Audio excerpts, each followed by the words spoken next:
On retournera bien sûr en Anjou. Et puis autre série de la semaine, une troisième étape aujourd'hui en Franche-Comté, autre belle région à travers ses lacs, ses rivières et ses cascades.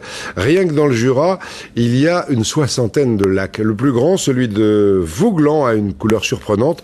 Il renferme même un mystère que nous racontent Emmanuel Rivalin et de Nicole. À 500 mètres d'altitude, au cœur du parc naturel du Haut-Jura, les touristes n'en croient pas leurs yeux. Devant eux, un océan de poches, une mer en miniature, avec ses baies, ses criques, ses plages.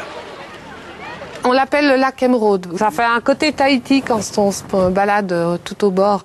Pouvoir regarder un lac comme ça, aussi beau, et voir quasiment aucune construction et que de la forêt, c'est génial. Ça veut dire qu'il y a plein de plages sauvages.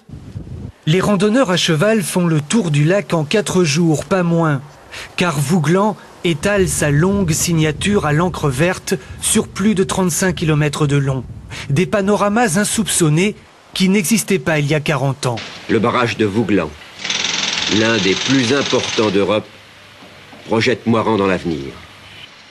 135 mètres de haut, 400 mètres de large. Aujourd'hui, c'est une des plus grandes retenues d'eau artificielles de France. Mais pour en arriver là, il fallut inonder une vallée en 1968.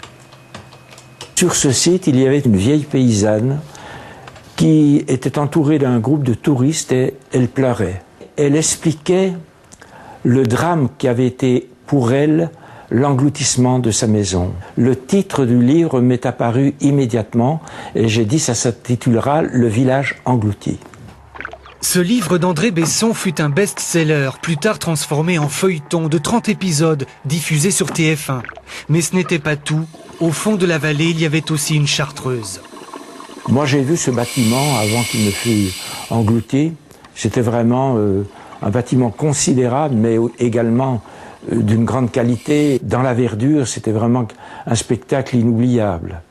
Aujourd'hui, eh bien, les bateaux voguent dans le ciel d'autrefois.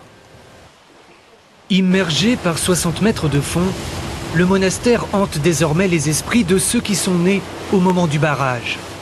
Cet été, des plongeurs du Jura, tous chevronnés, ont descendu des bouteilles de vin d'Arbois dans les ruines de la Chartreuse. Leur idée, tester l'évolution du vin conservé en grande profondeur.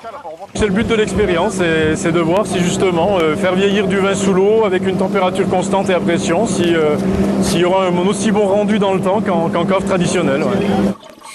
Température au fond 4 degrés, pression 7 bars. L'eau bouge à peine, les poissons sont rares. C'est très noir, ouais, très étrange. D'habitude les bouteilles on les a dans le dos, là aujourd'hui aussi on les a dans le dos, mais là on les descend et c'est spécial.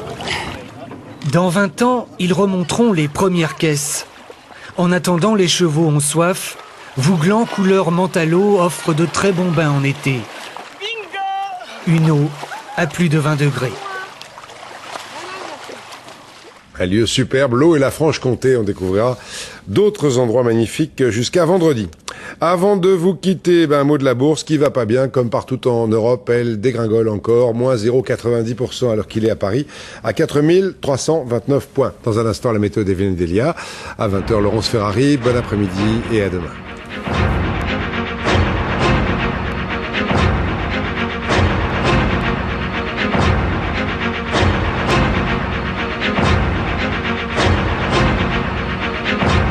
L'info continue sur tf1.fr et par téléphone au 32 80.